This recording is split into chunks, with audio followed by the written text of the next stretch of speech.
Hello అండి. Welcome to Subbamma గారి వంటిల్లు అమృతంతో విందు. ఈరోజు మన ఛానల్లో tasty and yummy mutton keema biryani ఎలా చేయాలో ఇప్పుడు చూద్దాం.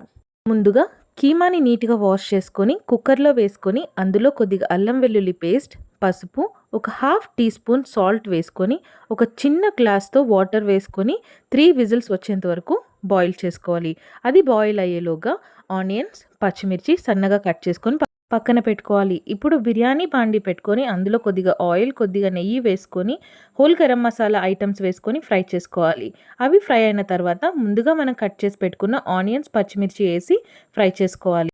ఆనియన్స్ బాగా ఫ్రై అయిన తర్వాత అందులో పుదీనా, కొత్తిమీర కూడా వేసుకొని ఫ్రై చేసుకోవాలి.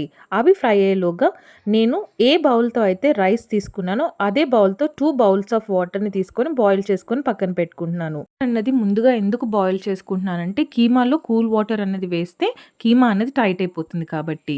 మనం ఇప్పుడు ఆనియన్స్ అవన్నీ ఇలా ఫ్రై అయిన తర్వాత అందులో 2 టేబుల్ స్పూన్ ఆఫ్ అల్లం వెల్లుల్లి paste, 2 tablespoon of garam masala, 1 tablespoon of ధనియాల పొడి వేసుకొని బాగా ఫ్రై చేసుకోవాలి. మీడియం ఫ్లేమ్లో పెట్టుకొని ఫ్రై చేసుకోవాలి.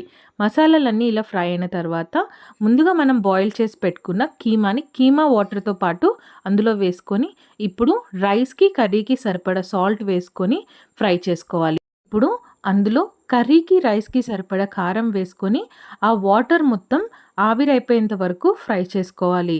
వాటర్ అన్నది లేకుండా ఇలా ఆయిల్ పైకి వచ్చేంత వరకు ఫ్రై చేసుకోవాలి. ఇలా కీమాలో వాటర్ అంతా పోయిన తర్వాత ముందుగా మనం బాయిల్ చేసుకున్న వాటర్ని అందులో వేసుకొని బాగా కలుపుకొని ఒక 15 మినిట్స్ బాయిల్ అయ్యేంత వరకు ఉంచాలి. వాటర్ ఇలా బాయిల్ అవుతున్నప్పుడు నేను రైస్ ముందే నానపెట్టలేదండి, అప్పటికప్పుడు వాష్ చేసి వేసుకున్నాను. ఇలా రైస్ వేసుకొని కలుపుకొని హై ఫ్లేమ్లో రైస్ బాయిల్ అయ్యేంత వరకు ఒక 5 to 10 మినిట్స్ మూత పెట్టుకొని ఉంచుకోవాలి. రైస్ ఇలా బాయిల్ అవుతున్నప్పుడు సిమ్లో పెట్టుకొని ఒక 20 మినిట్స్ వరకు ఉంచుకోవాలి. మధ్యలో ఒకసారి కలుపుతూ అన్నం ఇలా అయ్యేంత వరకు ఉంచుకోవాలి. రైస్ ఇలా అయిపోయింది అనిపించుకున్నప్పుడు మనం చపాతీ ప్యాన్ పెట్టుకొని రైస్ బౌల్ని దాని మీద పెట్టి సిమ్లో ఒక 20 మినిట్స్ మూత తీయకుండా ఉంచితే ఎంతో tasty and yummy keema biryani ready అయినట్టే. మీరు కూడా ట్రై చేసి టేస్ట్ ఎలా ఉందో తప్పకుండా తెలియచేయండి. Thank you so much for watching అండి. Please like, share and subscribe my channel. Thank you so much. మళ్ళీ మరొక వంటతో మళ్ళీ కలుద్దాం.